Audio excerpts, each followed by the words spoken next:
के गुणों के गान में विवर्धमान महान जिन विचरे हमारे ध्यान।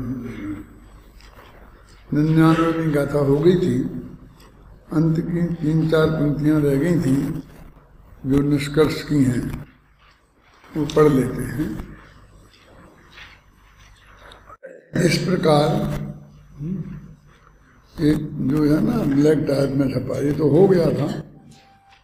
इस प्रकार प्रत्येक पर्याय स्वसमय में खचित है, निश्चित है, तो फिर उसमें अदला बदली का क्या काम शेष रह जाता है। इस संदर्भ में टीका में समागत यह वाक्य भी ध्यान देने योग्य है कि प्रत्येक परिणाम अपने अपने अवसर पर ही प्रकट होता है। प्रत्येक पर्याय अपने स्वसमय में खचित है और प्रत्येक पर्याय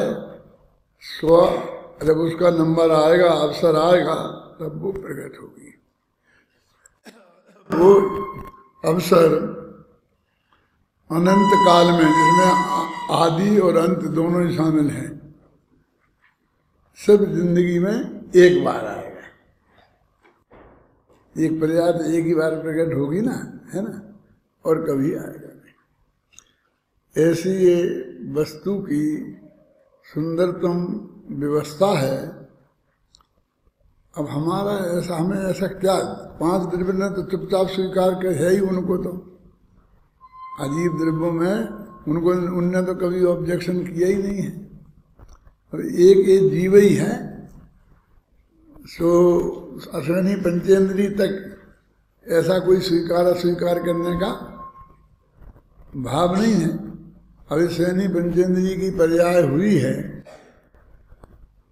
मगर इसमें ही ये बात है कि अश्विनी पंचेंद्री की पर्याय में भाई इसे पलटा पलटी करनी है। कोई कारण हो, कोई एक कारण है इसलिए हम इसकी पलटा पलटी करना चाहते हैं, तो कारण भी कोई इसे दिखाई देता नहीं है।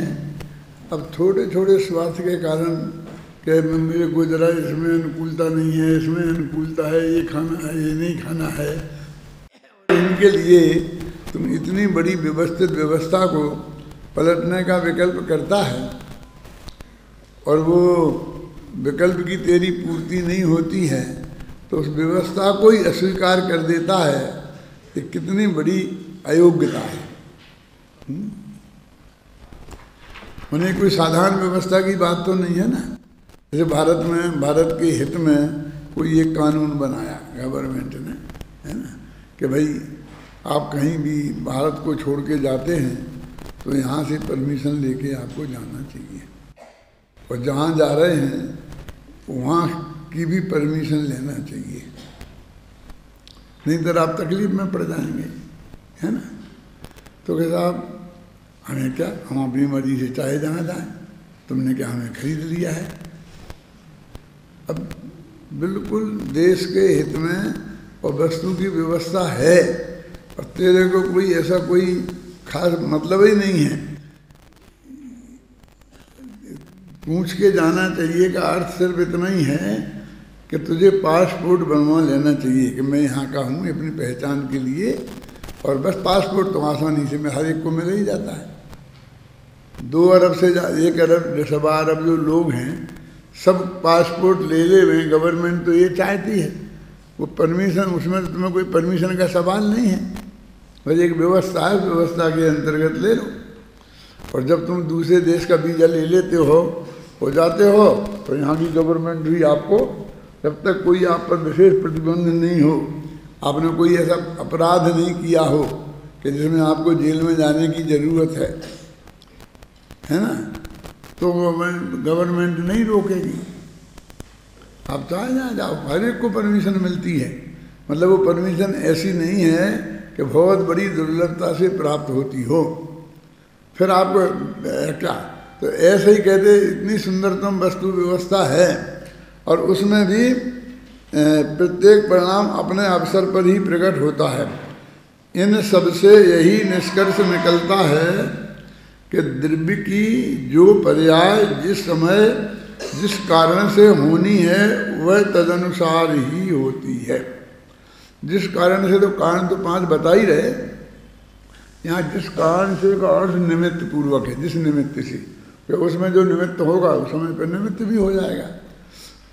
ऐसा आरोप लगाते हैं अध्यात्मी लोगों से कि ये लोग निमित्त को नहीं मानते, और इसका जवाब गुरुदेव श्री यही देते थे कि हम निमित्त को निमित्त मानते हैं, उपादान नहीं मानते। अब ये तो निमित्त को ही सब कुछ, उससे ही सब कुछ हो जाएगा। आप सुने ना, बाहर का निमित्त अपने किसी से कुछ कह दिया और उसकी नौकरी लग गई, तो हम मानते भाई हमने उसे नौकरी दिलाई। अब उसमें उसकी उपादान अनादिकाल की अनंत पर्यायों का क्रमबद्ध होना कि ये पढ़ के इतने तैयार होगा तो इस वक्त आएगा तो इस तरह यहाँ नौकरी करेगा, वो उसको तो हम कोई बात ही नहीं करता। जो सबसे बड़ा कारण है क्या, उसकी तो कोई बात ही नहीं करता। फिर निमित्त है तो कर्म का उदय है, तो कर्म तो फिर हमको ठीक करना पड़ेंगे ना। अरे कर्म वो जो तेरा अनादि से नक्की है ना, उसके हिसाब से होना होगा। ये कर्म की ड्यूटी है, तेरी ड्यूटी नहीं है। ये समझ में आई बात मैं क्या कह रहा हूँ?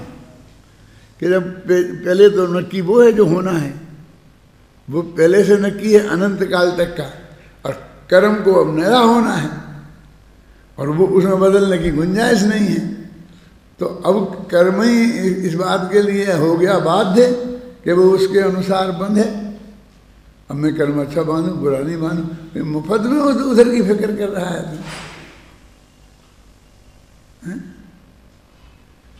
समझ में आया कि नहीं आया?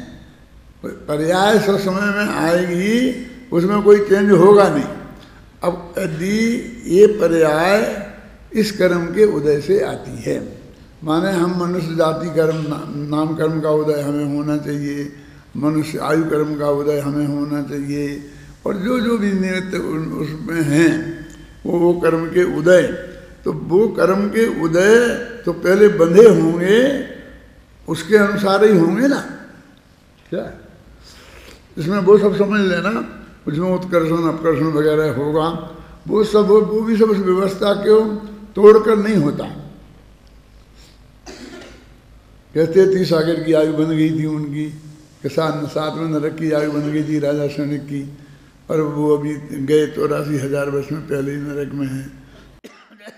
तो इसलिए उनको इतना पुरुषार्थ यहाँ करना पड़ा होगा। तीर्थंकर पे कितनी बांधी और ये किया बहुत बहुत, कि वो तो पहले से ही नक्की था। ये भी नक्की था कि 33 सागर की बंधेगी। फिर ये भी नक्की क्या था कि इस समय में वो कम होके इतनी रह जाएगी।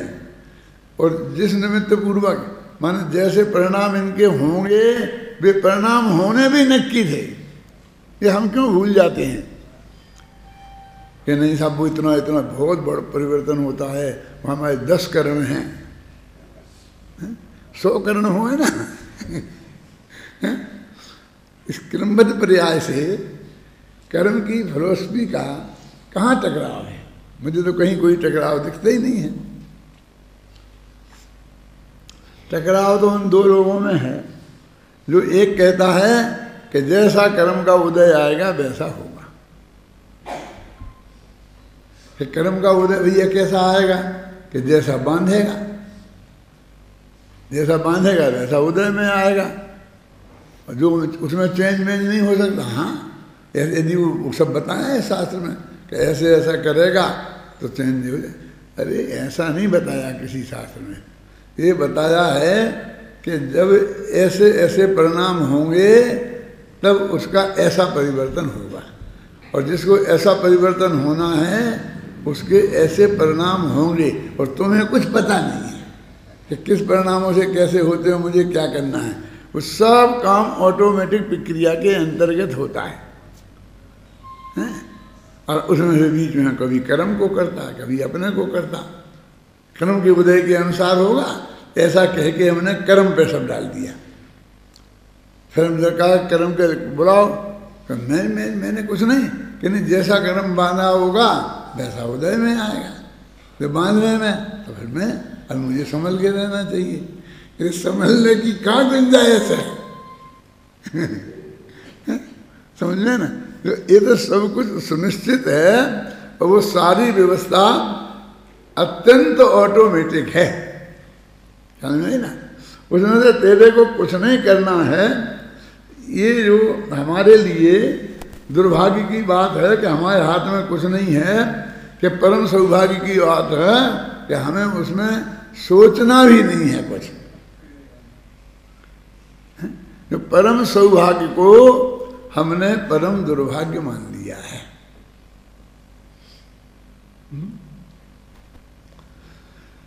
वो अपनी बाल पाठमालाएं किताब है ना, तो उसमें एक ऐसा पाठ है नबीनाथ के बारे में। तो किसी ने कहा बहुत बुरा हुआ, तो वो कहते कि बुरा क्या हुआ है? दीक्षा लेना, श्रावक से मुनि बनना, ये बुरा होना है? ये कोई दुर्घटना है? ये चारों कसायों के उदय थे, मैं 3 कसाई का उदय था, प्रत्याख्यान और संजुलन। अब 2 कसायों चली गई तो बुरा हुआ क्या अच्छा? क्या है?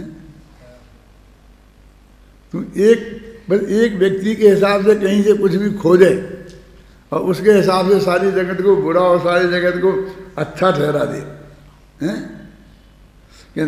फिर कहा गया ऐसा, खैर उनका तो ठीक हुआ, चलो उनका तो निबट गया बढ़िया, लेकिन राजुल के साथ तो बहुत अन्याय हुआ, बहुत बुरा हुआ ना राजुल के साथ। क्या बुरा हुआ कि शादी होने दी और शादी नहीं भाई? शादी होना अच्छा है कि नहीं होना अच्छा है? क्यों? कि फिर उनने भी दीक्षा ले ली, उन्हें भी दीक्षा लेनी पड़ी। लेनी पड़ी कहाँ से निकाला तुमने? भारतीय संविधान में और जैन धर्म में भी, मेरी बात सुनना मैं क्या कह रहा हूँ, वैसे ही ये बात नहीं कह रहा हूँ, ये बिल्कुल सुनिश्चित है कि 6वें फेरे तक लड़का लड़की कुंवारे रहते हैं। और जब 6वें फेरे के बाद 7 वचन होते हैं और वे जब दोनों जने स्वीकार कर लेते हैं, अंत में ये भी कहते हैं कि तुम्हें ये मेरी 7 शर्तें स्वीकार हों तो मैं तुमसे शादी करने को तैयार हूँ। माने अभी तक बात ही चल रही है, हुई कहाँ है? तो वो कहता है हाँ मेरी भी 7 शर्तें हैं कि तुम भी रख लो। तो इसका मतलब वो भी अभी तैयार नहीं था, अभी तो उसको सब सौदेबाजी करनी थी ना। फिर वो अपनी 7 बातें रखता है। अब तो दोनों राजी है, दोनों ने शर्तें मान ली एक दूसरे की, और फिर वो 7वां फेरा पड़ता है तब शादी मानी जाती है। अभी मान लो कि नेमिनाथ को तो बैराग हो गया, नेमिनाथ को जरा एक आराम करने दो। अभी कोई आदमी का हार्ट अटैक हो जाए, हो सकता है कि नहीं? उसके लिए आप क्या करोगे? हैं? हैं? उसके लिए आप क्या करोगे? अब वो मर जाए वहीं पर उसी स्थिति में, तो क्या करें? वो लड़की कुंवारी है कि शादीशुदा हो गई है? अब उसकी शादी हो सकती है कि नहीं? क्या कहा मैंने? ये ऐसा नहीं कहा पहली दूसरी, क्या कहा? जब पहली दूसरी की गिनती करेंगे तो अभी पहली वही का है। जब हमारे संविधान में ये माना गया है और हरेक को ये अधिकार है, और हम जरा समझना, खतरनाक बात कहता हूँ, हम यदि ऐसा कह दे कि नहीं मैंने तो मन से मान लिया था इसलिए अब मैं नहीं, मैं तुम्हें समझती हूँ कि मैं ये हो ही गई, ये तर्क बहुत थोता है, इसमें कुछ दम नहीं है। जब भी जिनकी सगाई होती है तो वे मन वचन का से पहले मानते ही है ना, क्यों? स्वीकार करते हैं तब तो वे अंगूठी पहनाते हैं और अंगूठी पहनते हैं। तो ये तो सारे विश्व का नियम है क्या, कि वो दोनों लड़का लड़की मन से वचन से स्वीकार करते हैं तब जाकर के तब तो कोई बारात लेके आता है, तब तो कोई सब तैयार सज धज के तैयार होते हैं बड़े उत्साह के साथ, गाजे बाजे के साथ। माने 100% स्वीकृति है, ये इस बात की पक्की हो गई ना। फिर भी हमारी समाज ने नियम बनाया है, हमारी गवर्नमेंट ने नियम बनाया है, हमारी जिनवानी ने इसे स्वीकार किया है कि जब तक 6 फेरे हुए तब तक अभी शादी नहीं माँ होगी, जब 7 माह होगा तब शादी मानी जाएगी। क्या मेरा मतलब समझ गए ना? तो इस सीधा सच्चा इस नियम को चैलेंज है। अब इस नियम के विरुद्ध की बात करते हैं कि साहब हम क्यों कर रहे हैं, हमें नहीं करनी है। अब हम दीक्षा लेंगे तो तुम लो ना, तुम तो पहले ही नहीं करती, बराती नहीं बुलाती, दीक्षा लेती तो तुम्हें कौन रोकता था। लेकिन ये तर्क देना क्या कि अब मेरी उनके साथ हो गई है, वो नहीं हुई को हो गई मानना है, वो गलत है। सब तर्क समझ में आया ना? और अब ये रही बात कि ये ठीक नहीं है कि उनको उस वक्त ऐसा कहेंगे तुमने पहले सोचना था, उन्हें तुम्हारी अकल नहीं थी, तुमने दिमाग नहीं दिया, दूसरे का ध्यान नहीं रखा, ये नहीं किया, ये तुम्हें समाज के लिए माफ़ी मांगनी चाहिए। ये कहाँ लिखा है? कल मैंने बोला था ना, कहाँ लिखा है कि एक समय पहले जो राग रूप है वो अगले समय में बैरागी नहीं हो सकता। बल्कि ये लिखा है कि जितने भी जीव आज तक हुए हैं वो सब ऐसे ही हुए हैं, पहले एक समय पहले रागी थे और एक समय बाद बैरागी हो गए हैं। जब हम तुम भी होंगे ना तब ऐसे ही होगा। ये सोचा सोची करने वाले थोड़ी कुछ कर पाते हैं।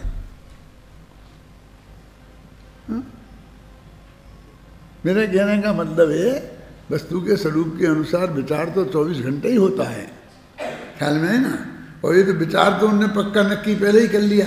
कोई सम्य दृष्टि ये नहीं जानता है कि भाई ये यदि मैं गृहस्थी में ही रहूँगा तो मोक्ष नहीं जाऊँगा। यदि मुझे मोक्ष जाना है तो मुझे नग्न दिगंबर दीक्षा धारण करनी पड़ेगी। ये सब जानता है ना मेरे कहने का मतलब। फिर क्या रह गई बात बाकी? तो अब आपने ये समझ लिया कि मुझे दीक्षा लेना है, मुझे शादी नहीं करना है। मानो राजुल जैसी कहती है तो ठीक है, तुम दीक्षा ले, शादी नहीं करें। क्यों? क्योंकि मेरे पति देव दीक्षा ले गए तो मैं भी दीक्षा ले गया हूँ। भारत की ललनाएँ पति की आज्ञाकारिणी होती हैं, पति की अनुगामिनी होती हैं। क्या जैसा पति करते हैं वैसी वे करते हैं, इसलिए मैं दीक्षा लूँगी। क्यों? ठीक है। अब तो किसी को ऐतराज़ नहीं कि भयंकर ऐतराज़ है मुझे कि पति दीक्षा लेगा तो तू लेगा, नहीं वो पति नहीं लेगा तो तू नहीं लेगा।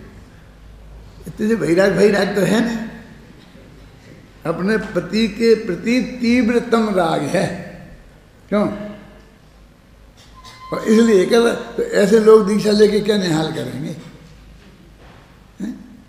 उस पति को सहयोग तो करेंगे ना, खाना वाना बना के तो खिला दिया करेंगे, नाश्ता मास्ता। क्यों? वो जाकर के उनको उपसर्ग ही करेंगी। बोला अब पत्नी का सेवा में आना उपसर्ग के अलावा क्या है?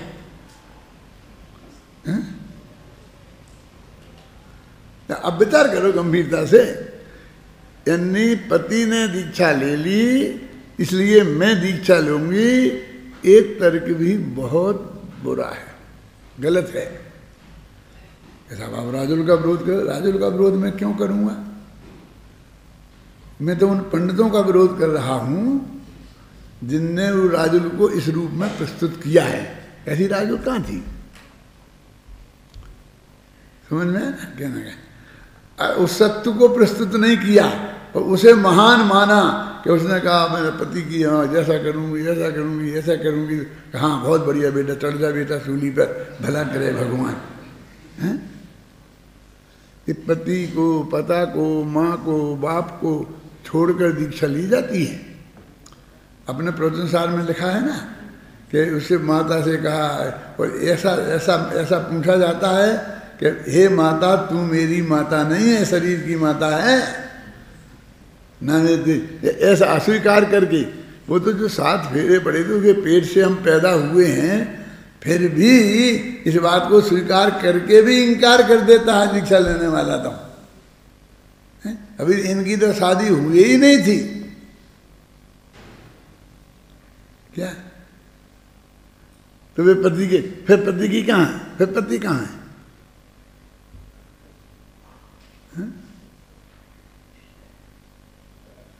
तो मेरे कहने का अर्थ ये है कि वो समाज का नियम, वो समाज के हित में है और धर्म के अनुकूल है, ऐसा कोई भी कथन और सर्वज्ञ भगवान के मुख में डालकर कहना ये बहुत बड़ा अपराध है।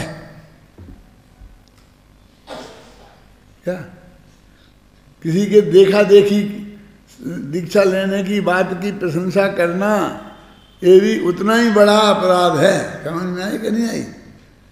दुर्दशा तो उनकी वैसी होती है जैसी आदिनाथ के साथ दीक्षा लेने वालों की हुई थी, जो देखा देखी करेंगे और अंदर से वितराग भाव नहीं होगा, सम्यक दर्शन नहीं होगा। सम्यक दर्शन होगा तो 3 कषाय का अभाव नहीं हुआ होगा, जैसा जैसा शास्त्र में करुणानि योग का, यहाँ करुणानि योग का काम में लो ना। सचमुच करुणानि योग का ये अभिप्राय है कि वो आपको ये शिक्षा देना चाहता है कि आप ऐसा ऐसा करो। जो क्रिया हमारे हाथ में नहीं है उस क्रिया को करने की वो आज्ञा दे सकता है, वो तो स्वरूप बताता है। करुणानि योग हो चाहे चरुणानि योग हो, वो तो स्वरूप बताता है।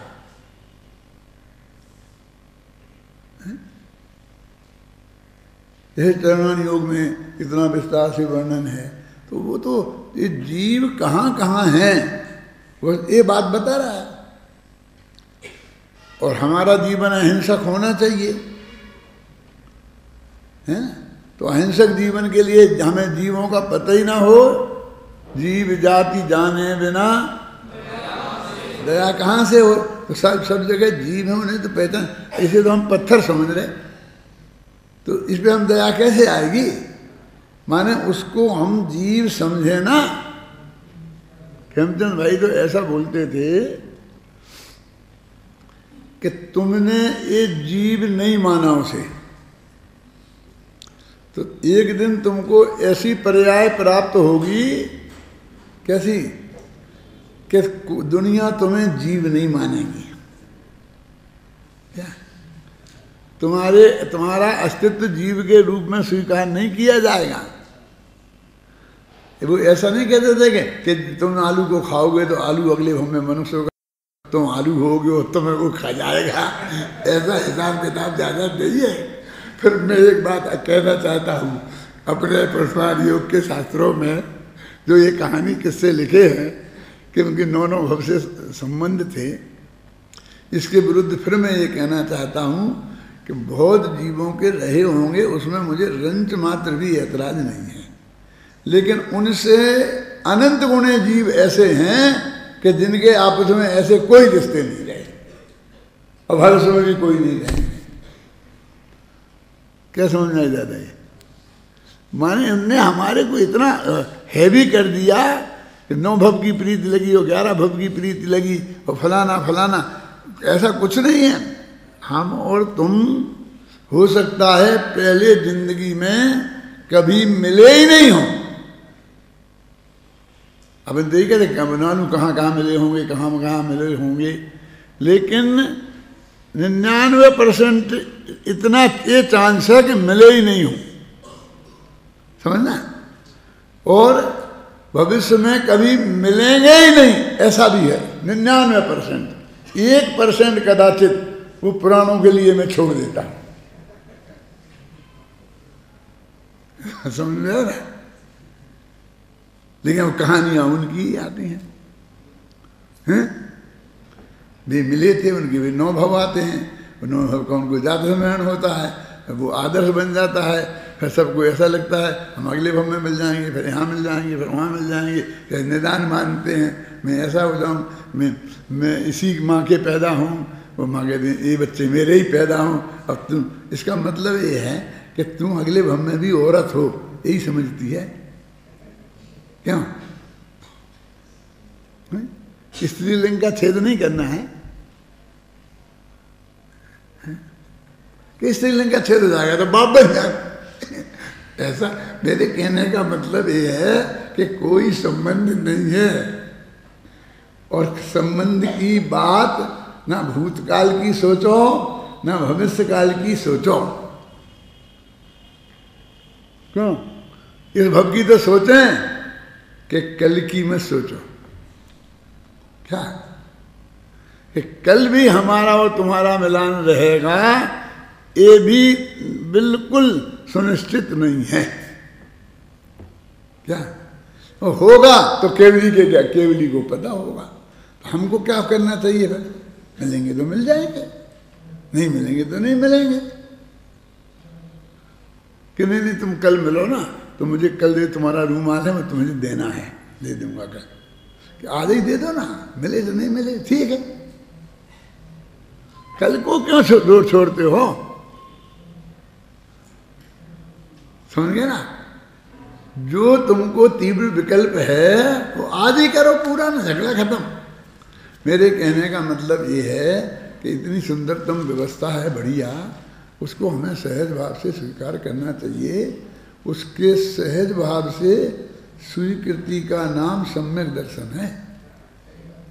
मैं कोई तुमसे और कोई बात करने के लिए नहीं कह रहा हूं कि बार बार उस बात को लेके बैठ जाते हो। क्यों? ये सम्यक दर्शन की बात कब तक करना चाहिए बेटा? जब तक नहीं हुआ तब तक करनी चाहिए ना। है? ये कोई यहाँ वहाँ की गप नहीं है, ऐसी बातें नहीं सुना रहे हैं आपको। चारों अनुयोग की बात करके ये नहीं कहना चाहते हैं कि चारों अनुयोग झूठे हैं। उनकी स्टाइल है एक कथन करने की, उनने अपनी स्टाइल में वस्तु के स्वरूप को कथन किया है, समझे ना। लेकिन इतना तो हमको समझना ही चाहिए ना कि भाई किस कहानी से क्या हमें निष्कर्ष निकालना चाहिए। क्या? जैसा वो अपना उदाहरण देते हैं उस सेठ का कि वो नाटक देख के आए, तो उन्होंने कहा तुमने क्या सीखा? तो उन्होंने कहा कि यदि हरिश्चंद्र जैसी दुर्दशा करानी है तो सत्य बोलना, नहीं धंधे पानी तो इसमें झूठ के बिना तो चलता ही नहीं है। ऐसी शिक्षा ग्रहण नहीं करना। इतनी तकलीफों के होने के बाद भी उनने सत्य को नहीं छोड़ा, ये ग्रहण करना। तो आपने उन अनुयोगों से जो उल्टा सीधा ग्रहण कर रखा है, मैं तो सिर्फ ये बताता हूं कि उन अनुयोगों का इस रूप में हमें ग्रहण करना चाहिए। हम तो मतलब ना तो हमारे नेमिनाथ भगवान कोई रिश्तेदार हैं और ना राजुल से कोई संबंध था, पहले मिले भी नहीं थे, कहीं पहचान भी नहीं थी, ख्याल में आई ना। और ना भविष्य का कोई ठिकाना है, मिलेंगे कैसे भी, तो चले गए मोक्ष। नेमिनाथ समझ गए ना आपकी में। अब हम तो बिल्कुल निश्चिंत होके क्या वीतराग भाव से सोच के निर्णय कर सकते हैं ना। हम भी अपना निर्णय करने में शांति जी कोई राग द्वेष क्यों लाए बीच में? है? है? क्यों? मैं आपसे एक प्रश्न पूछना चाहता हूँ, आपके दिल में भी ऐसा प्रश्न खड़ा होना चाहिए कि नहीं होना चाहिए कि वो पशु मशु श्री कृष्ण भी कुछ नहीं करते, पशु भी नहीं मिलते, वहाँ ऐसा होता ही नहीं, जो संभावना बहुत थी। क्योंकि एक क्षत्रियों की जो तीर्थंकर जिस कुल में पैदा हुआ हूँ और अभी मौजूद हूँ, तीर्थंकर आप समझे ना, और उस कुल में और ऐसा मांस मदिरा का सेवन होने की बात भी कोई सोच सकता है ये अपने गले नहीं उतरती। क्यों? वो नहीं होती घटना, नहीं होती तो मजा आ जाता। कम से कम नेमिनाथ की शादी तो हो जाती, राजुल भी की शादी भी हो जाती। क्यों? ठीक रहता ना। अपन को जो लड्डू खाने को मिलने वाले थे वो भी मिल जाते, बारातियों को तो लड्डू ही मिलते हैं। अरे भाई उनका तो कोई काल आ गया था, समझे ना। तो उस समय उनको दीक्षा लेनी थी, अगले समय में तो उनके छठवां सातवां गुणस्थान होना था, 3 कसाय का अभाव होना था। तो तुम्हारे उस एक निमित्त के पीछे उसके लिए रुक जाता है? ये वस्तु के स्वरूप पर विचार करें तो नेमिनाथ पे गुस्सा नहीं आया ना। तुम्हें कुछ सोचना था तो तुमने कुछ नहीं सोचा, क्या मतलब है? तुम्हें जब ही कहना, तुम्हारे मन में कुछ बेकार था तभी कह देना था, ऐसे ही क्यों किया, ऐसे ही क्यों किया। वो कहे हमारे मन में नहीं था तो तुम घोड़े पर बैठ के ही क्यों आए, दरवाजे तक क्यों आ गए, हमने खिड़कियों में से तुम्हें देख लिया घोड़े पर बैठे मुकुट बांधे, यहाँ तक तो पहले थोड़ी सी सोच लेते तो इतना एकदम दृश्य मार्मिक हो गया। ये तो नहीं होता कि नहीं मैं तो पक्का शादी करने ही आ रहा था, क्या सोच लेता। मैं तो ये सोच रहा था कि ये जो मुझे रथ में, घोड़े पे, हाथी पे जहां भी बैठना है, ये लोग देरी क्यों कर रहे हैं, जल्दी क्यों नहीं करते, समझ गए ना। मुझे तो जल्दी पहुंचने की आकुलता थी, जल्दी फेरे पड़े और समझे ना, मुझे राजुल से मिलान हो गए, मुझे इस बात का तीव्रतम विकल्प था। क्योंकि कि मैंने कोई ऐसा थोड़ी था कि विचार नहीं था और मैं घोड़े पर बैठ गया था। तीर्थंकर तो कम से कम ऐसा नहीं करते हैं।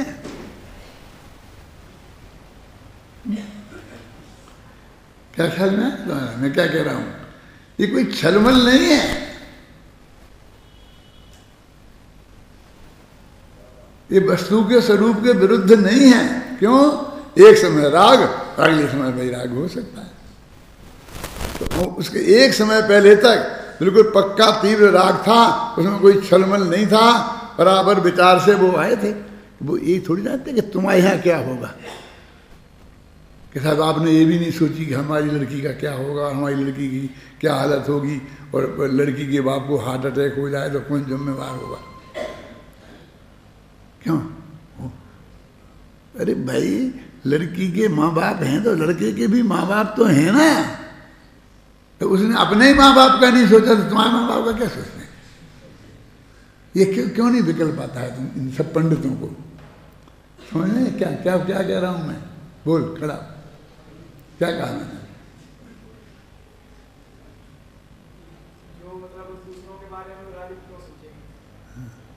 यदि नेमिनाथ के माँ बाप भी तो थे, यदि उनको कोई विकल्प आता तो अपने माँ बाप का आता कि मैं माँ को बिरा लेकर के और शादी करने आया हूँ और माँ की क्या हालत होगी, और माँ की क्या हुई होगी, आप सोचो।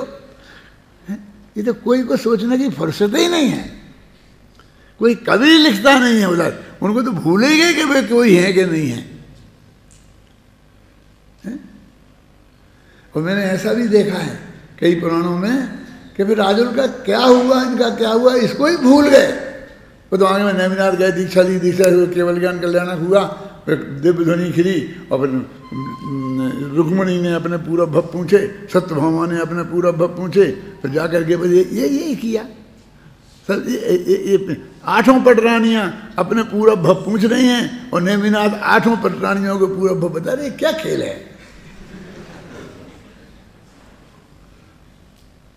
पर आप समझ रहे हैं कि ये क्या, ये बता रहे, बस ये बता रहे, ये बता रहे, ये बता रहे, ये हो गया, इसका ऐसा हुआ, उसका ऐसा हुआ, उसका ऐसा हुआ, उसका ऐसा हुआ।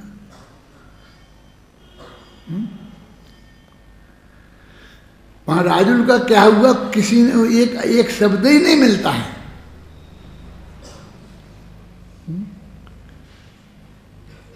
ये जूनागढ़ शब्द नहीं मिलता है, बोलो। गांव का नाम नहीं मिलता इन सब पुराणों में।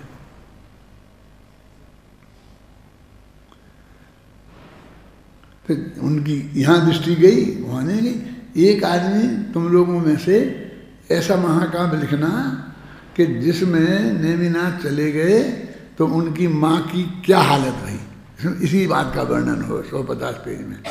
क्या ये बात मैंने लिखी है? कहाँ लिखी? वो तुमने पढ़ी है, बताओ। कि मैं पंक्ति बोलता हूं, तुम्हें किताब का नाम याद आ जाएगा। कि अपनी पत्नी को बिलखती हुई छोड़कर नेमिनाथ दीक्षा लेके चले गए, ये बहुत बुरा हुआ। लिखा ना, तो पाठमाला में लिखा ना। तुमने कहा पत्नी को बिलखती, पत्नी का सवाल ही कहाँ है? अभी वही उत्तर दिया है। देखो वो पाठमाला कब लिखी थी? 40 साल हो गए होंगे कम से कम, 40 नहीं 50 ही हो गए होंगे। मतलब वो सन 69-70 में लिखी। कितने साल हो गए बोलो? 316 से 40 साल पहले भी मेरा सोचना ऐसा ही था। ये कोई आज की उपज नहीं है क्या? कि भाई शादी नहीं हुई थी तो पत्नी को रोती बिलखती छोड़ गए का सवाल ही कहाँ है? देखा ना उसमें। और माँ से तो पैदा हुए थे ना, उनसे कुछ होना थोड़ी था संबंध स्थापित करने के लिए। क्यों? तो माँ ने कहा क्या हुआ? माँ को बिलखती छोड़ के उनने दीक्षा ले ली। ये क्यों नहीं लिखा? क्योंकि सब तीर्थंकरों की माँ आखिर में बिलखी तो थी ही, अंत में भले ही सबने मंजूरी दे दी हो। क्यों? समझ में आई ना? वो माँ की कोई बात नहीं करता और किसी ने उस माँ की दुर्दशा का वर्णन नहीं किया है? कि नहीं साहब नारी की इज्जत का सवाल है तो माँ नारी नहीं है, ऐसा कहते हैं। ये है ना, माँ से तो संबंध था, उसके उदर में 9 महीने वो रहे थे, उससे पैदा हुए थे। मेरे कहने का मतलब उसकी कोई बात नहीं करता। बारात लेके गए थे और लौट के आई नहीं, बहू को लेके आने वाले थे और लौट के आई नहीं। नायरोबी में गए थे हम करीब 25 साल पहले पूज्य गुरुदेव श्री के साथ, पंच कल्याणक था। तो सच्ची घटना है कि पंडित धन्नालाल जी प्रतिष्ठाचार्य थे, हम स्टेज पे बैठे हुए थे और ऐसे पास में, तो वो बोले हमसे पंडित जी बारात में चलोगे? मेरी सचमुच समझ में नहीं आया कि कहाँ की बारात, कैसी बारात, या नायरोबी में ये बारात का कहाँ से ये क्या बात कर रहे? मैं किसकी क्या? अरे नेमिनाथ की बारात जाएगी ना, वहाँ नेमिनाथ के पंच कल्याणक हुआ था। मैंने छूटते ही कहा कि नहीं जाएंगे। ये सब लोग तैयार हैं और आप मना करते हो, मैं नहीं जाऊंगा। क्यों नहीं जाएंगे? मैं ऐसी बारात में नहीं जाता जो बहू लेने जाए और बेटा और दूल्हा खो के आ जाए। ये शब्द बिल्कुल हू बहू आज से 25 साल पहले वह नायरोबी में मैंने कहे थे उनसे।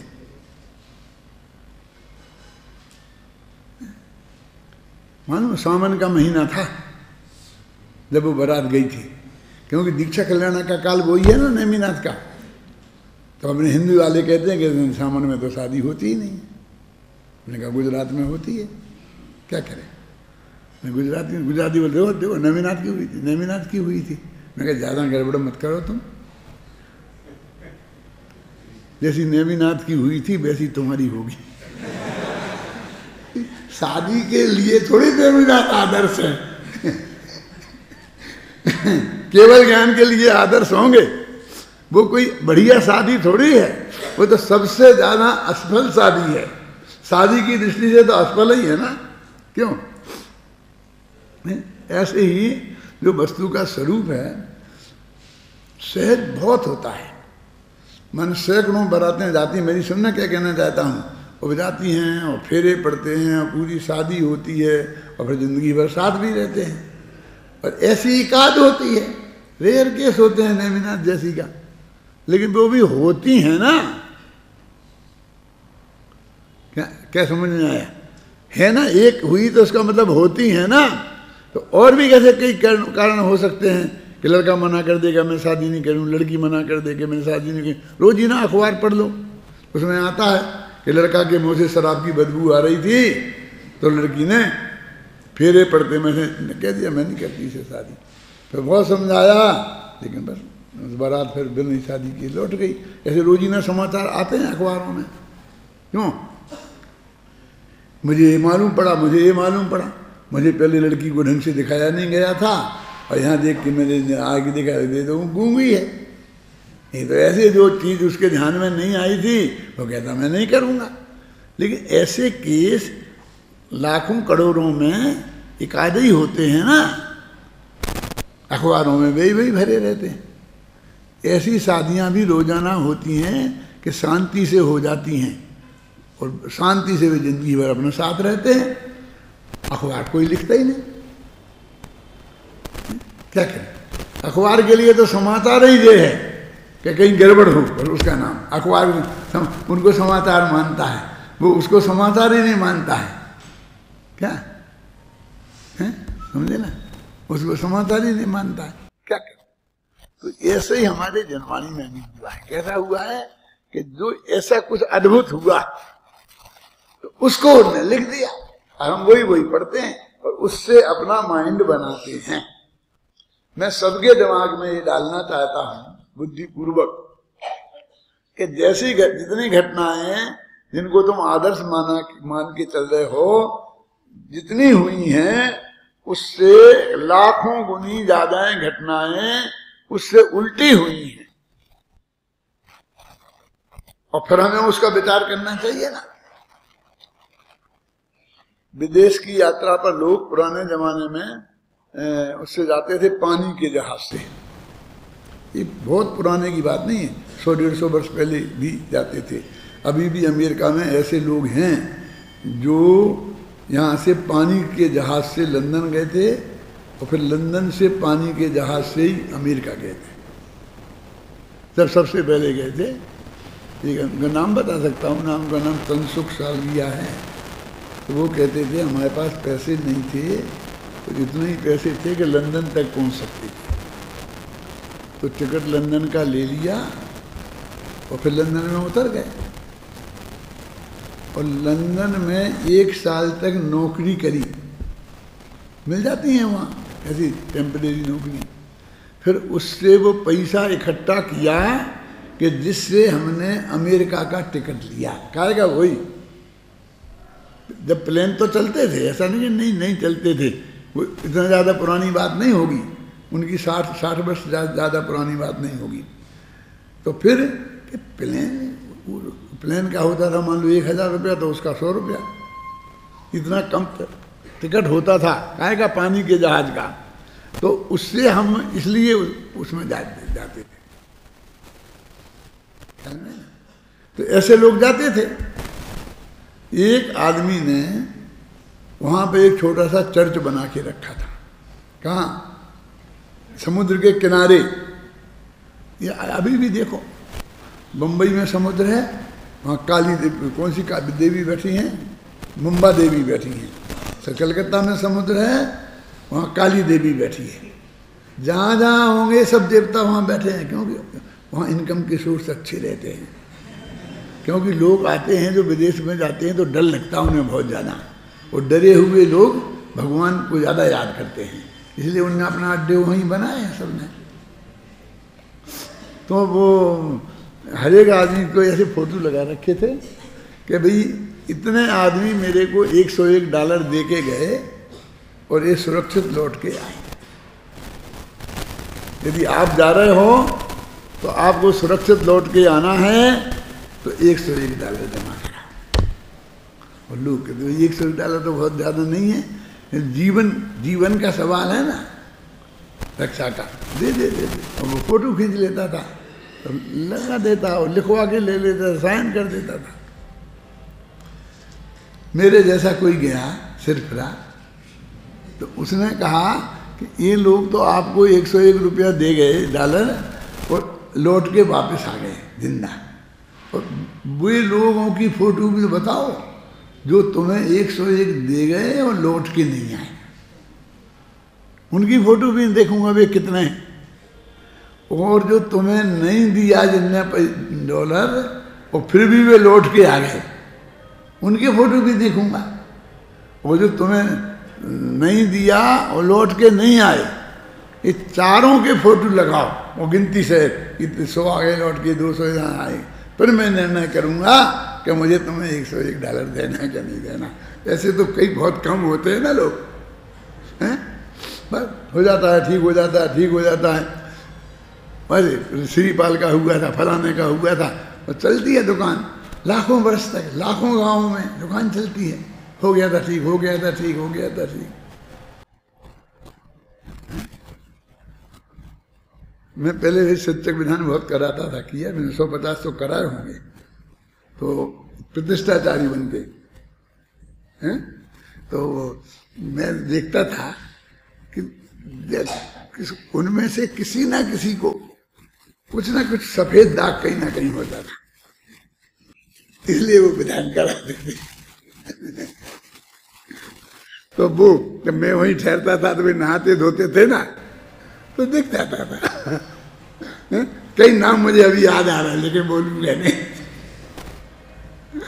यानी तीव्र मिथ्यात्व तो मुझे अंदर से बहुत गिलानी हुई कि मैं भले समझाता हूँ, मैं यही समझाता था जो अभी समझाता हूँ ऐसा ही, वो सब सुनते थे, लेकिन अंदर में उनकी वो मान्यता थी कि वो उससे ठीक हो जाएगा, और वो अभिषेक का जल ले लेके उस पर चुपचाप अकेले में एकांत में जाके लगाते थे।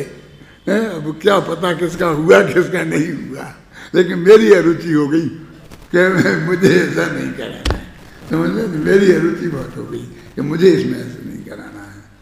तो इसलिए कितने उदाहरण हैं, ये वस्तु का स्वरूप के हिसाब से हम सत्य बात कहना चाहिए ना। ये चारों अनुयोग में जो भी कहानियां हैं, ये हमारी मिथ्या मान्यता को पुष्ट करने के लिए हैं कि वस्तु के सही स्वरूप को समझने के लिए हैं।